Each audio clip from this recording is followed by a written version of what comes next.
यहाँ पे इस वीडियो में 15 सबसे ज़्यादा बेचने वाले स्कूटर्स के बारे में आपको जानकारी देने वाले हैं, जो कि जुलाई 2025 का है। यानी कि इस महीने कौन सी जो स्कूटर है सबसे ज़्यादा इंडियन मार्केट में बेची गई हैं, जिससे कि हो सकता है कि आप भी सेलिंग्स के बेस पे कोई स्कूटर खरीदने के लिए सोच होंगे। तो ये वीडियो आपके लिए काफ़ी इन्फॉर्मेटिव रहती है और हर महीने आपके लिए ऐसे वीडियो लेकर आते रहते हैं। तो चैनल को जो सब्सक्राइब कर लीजिएगा। और पिछले वीडियो में कुछ लोगों ने कमेंट किया था कि इसकी प्राइसिंग भी बताया जाए, तो प्राइसिंग बताने से वीडियो बहुत लंबी बन जाती है, लेकिन मैंने यहाँ पे थोड़ा सा आपके लिए इजी कर दिया है कि मैंने ऑन रोड प्राइस अप्रॉक्स आपको बताऊंगा सभी मॉडल्स का, और जो कि सबसे बेस मॉडल की प्राइसिंग स्टार्ट होती है, क्योंकि काफ़ी सारे अलग अलग कंपनी वेरिएंट देती है, तो प्राइसिंग बहुत ज़्यादा अलग अलग हो जाता है। तो ज़्यादा समय ना ले तो चलिए इस वीडियो को स्टार्ट करते हैं। और वीडियो स्टार्ट करने से पहले ये भी आपको बता दें, ऑन रोड एग्जैक्ट जो प्राइसिंग होगा आपके नज़दीकी शोरूम पे ही पता चलेगी, क्योंकि वहाँ पे कुछ हिडन चार्जेस होते हैं। मैंने यहाँ पे केवल आरटीओ और इंश्योरेंस को मिला के जो ऑन रोड प्राइस आ रही है उसके बारे में आपको जानकारी दूंगा। बाकी एक्सेसरीज वगैरह लगवाते हैं तो उसके लिए अलग से चार्जेस लगते हैं। अब आइए डिटेल बात करते हैं। सबसे पहले लिस्ट में स्टार्ट करेंगे 15 नंबर से। 15 नंबर पे वेस्पा कंपनी आती है और ये पिछले महीने 14 नंबर पे थी, इस महीने थोड़ी सी पीछे आ गई है, क्योंकि इसके टोटल 1538 यानी कि 1538 यूनिट बेचे गए हैं। पिछले महीने मुकाबले में 1% की इसकी बिक्री में कमी आई है। और इसके जो स्कूटर्स की प्राइस स्टार्ट होती है 1,39,000 यानी कि 1,39,000 रुपये से स्टार्ट होती है। लिस्ट में 14 नंबर पे यामाहा कंपनी के एरोक्स 155 है, पिछले महीने 13 नंबर पे थी। और इसके टोटल इस महीने यानी कि जुलाई में 2,239 यानी 2,239 यूनिट बेचे गए हैं। पिछले महीने मुकाबले में 28% की इसकी बिक्री में बढ़ोतरी देखने को मिली है। और इसकी जो ऑन रोड प्राइस स्टार्ट होती है लगभग 1,82,000 यानी कि 1,82,000 रुपये से स्टार्ट होती है। लिस्ट में जो 13 नंबर पे है सुजुकी कंपनी की अवेनिस है, जो कि पिछले महीने 12 नंबर पे थी, इस महीने थोड़ी सी पीछे आ गई है, क्योंकि इस महीने इसके टोटल 2,404 यानी 2,404 यूनिट बेचे गए हैं, जबकि पिछले महीने मुकाबले में 53% की इसकी बिक्री में कमी देखने को मिली है। और इसकी जो ऑन रोड प्राइस स्टार्ट होती है 1,13,000 यानी कि 1,13,000 रुपये से स्टार्ट होती है। आगे बढ़ते हैं। इस लिस्ट में 12 नंबर पे यामाहा कंपनी की फसीनो है, पिछले महीने 11 नंबर पे थी, इस महीने थोड़ी सी पीछे आ गई है, क्योंकि इसके जुलाई में टोटल 5,450 यानी कि 5,450 यूनिट बेचे गए। पिछले महीने मुकाबले में 11% की इसकी बिक्री में कमी भी देखने को मिली है। और इसकी जो ऑन रोड प्राइस स्टार्ट होती है लगभग 96,500 यानी 96,500 रुपये से स्टार्ट होती है। लिस्ट में जो 11 नंबर पे है हीरो कंपनी की जूम है, जिसमें 110 सीसी 125 सीसी दोनों मॉडल शामिल है।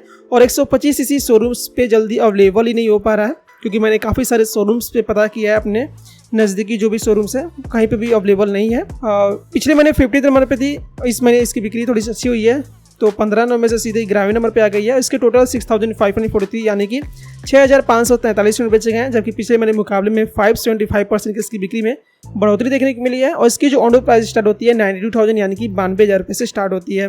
लिस्ट में जो 10th नंबर पे है हीरो कंपनी की प्रीजा प्लस है, पिछले महीने 9th नंबर पे थी, इस महीने थोड़ी सी पीछे आ गई है, क्योंकि जुलाई में टोटल 8,495 यानी कि 8,495 यूनिट बेचे गए हैं, जबकि पिछले महीने मुकाबले में 19% की इसकी बिक्री में कमी आई है। और इसकी जो ऑन रोड प्राइस स्टार्ट होती है लगभग 90,000 रुपये से स्टार्ट होती है। लिस्ट में जो 9 नंबर पे है टीवीएस कंपनी की जेस्ट 110 है, पिछले महीने 10th नंबर पे थी, इसमें थोड़े से आगे गई है, क्योंकि 9,444 यानी कि 9,444 यूनिट जुलाई में बेचे गए हैं। पिछले महीने मुकाबले में 3% की इसकी बिक्री में बढ़ोतरी भी देखने को मिली है। 90,000 रुपये से इसकी ऑन रोड प्राइस स्टार्ट हो जाती है। लिस्ट में जो 8th नंबर पे है यामाहा कंपनी की रेजेडार है, 125C सेगमेंट में आती है, पिछले महीने इसी नंबर पे थी। जुलाई में टोटल 16,421 यानी 16,421 यूनिट बेचे गए हैं। पिछले महीने मुकाबले में 15% की इसकी बिक्री में बढ़ोतरी देखने को मिली है। 97,800 यानी 97,800 रुपये से इसकी ऑन रोड प्राइस स्टार्ट होती है। लिस्ट में जो 7th नंबर पे है हीरो कंपनी की डेस्टिनी 125 है, पिछले महीने 6th नंबर पे थी, और इसके जुलाई में टोटल 19,726 यानी 19,726 यूनिट बेचे गए, जबकि पिछले महीने मुकाबले में 2% की इसकी बिक्री में कमी आई है। और इसकी जो ऑन रोड प्राइस स्टार्ट होती है 1 लाख रुपये से स्टार्ट होती है। लिस्ट में जो 6th नंबर पे है सुजुकी कंपनी की बर्गमन है, पिछले महीने 7th नंबर पे थी, और इस महीने इसके टोटल 23,720 यानी 23,720 यूनिट बेचे गए। पिछले महीने मुकाबले में 51% की इसकी बिक्री में बढ़ोतरी देखने को मिली है। और इसकी जो ऑन रोड प्राइस स्टार्ट होती है 1,15,700 यानी कि 1,15,700 रुपये से इसकी प्राइसिंग स्टार्ट होती है। लिस्ट में जो 5th नंबर पे है टीवीएस कंपनी की एंटॉर्क 125 सीसी में आती है, पिछले महीने इसी नंबर पे थी, और इसके टोटल 26,258 यानी कि 26,258 बेचे गए हैं। पिछले महीने मुकाबले में 15% की इसकी बिक्री में बढ़ोतरी देखने को मिली है। और इसकी जो ऑन रोड प्राइस स्टार्ट होती है 1,03,000 यानी कि 1,03,000 रुपये से स्टार्ट होती है। आगे बढ़ते हैं। 4th नंबर पे होंडा कंपनी की डियो है, 100 सीसी और 125 सीसी दोनों मॉडल्स में आती है, पिछले महीने इसी नंबर पे थी, और इसके टोटल 27,951 यानी 27,951 बेचे गए। पिछले महीने मुकाबले में 15% इसकी बिक्री में बढ़ोतरी देखने को मिली है। और इसकी जो ऑन रोड प्राइस स्टार्ट होती है 92,600 यानी कि 92,600 रुपये से स्टार्ट होती है। लिस्ट में जो थर्ड नंबर पे है सुजुकी कंपनी की एक्सेस है, पिछले महीने इसी नंबर पे थी। 68,172 यानी कि 68,172 यूनिट इसके टोटल बेचे गए हैं जुलाई में। पिछले महीने मुकाबले में 32% यानी कि 32% की बढ़ोतरी देखने को मिली है। और इसकी जो ऑन रोड प्राइस स्टार्ट होती है मात्र 1,01,600 रुपये से स्टार्ट होती है। वहीं लिस्ट में जो सेकंड नंबर पे टीवीएस कंपनी की जुपिटर है और इसके टोटल जुलाई में 1,24,876 यानी कि 1,24,876 यूनिट बेचे गए हैं। पिछले महीने मुकाबले में 16% की इसकी बिक्री में बढ़ोतरी देखने को मिली है। ऑन रोड प्राइस मात्र 92,000 रुपये से स्टार्ट होती है। काफ़ी सारे इसमें आपको वेरिएंट मिल जाता है जिसकी वजह से आपको अलग अलग प्राइसिंग देखने को मिल जाएगी। लिस्ट में जो पहले नंबर पे है ऑल टाइम पहले नंबर पे रहने वाली होंडा कंपनी की एक्टिवा है। 100 सीसी 125 सीसी दोनों मॉडल्स में आती है, एक्चुअली में 110 सीसी के साथ आती है। और इसके टोटल 2,37,430 यानी 2,37,413 यूनिट बेचे गए हैं जो कि जुलाई 2025 में बेचे गए हैं। पिछले महीने मुकाबले में 30% की इसकी बिक्री में बढ़ोतरी देखने को मिली है।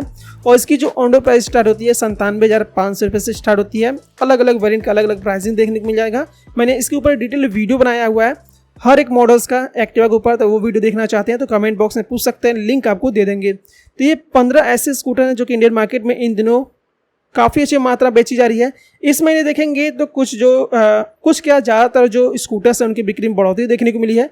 कुछ ही स्कूटर हैं जिनकी बिक्री में थोड़ी बहुत कमी देखने को मिली है। उनमें से वेस्पा के स्कूटर हैं, सुजुकी अवेनिस है, प्लीजर प्लस है और डेस्टिनी 125 है। इनको छोड़ दिया जाए तो बाकी जितने भी स्कूटर हैं और एक फसीनो को भी छोड़ दिया जाए तो बाकी जो स्कूटर्स हैं उनमें काफ़ी बढ़ोतरी देखने को मिली है।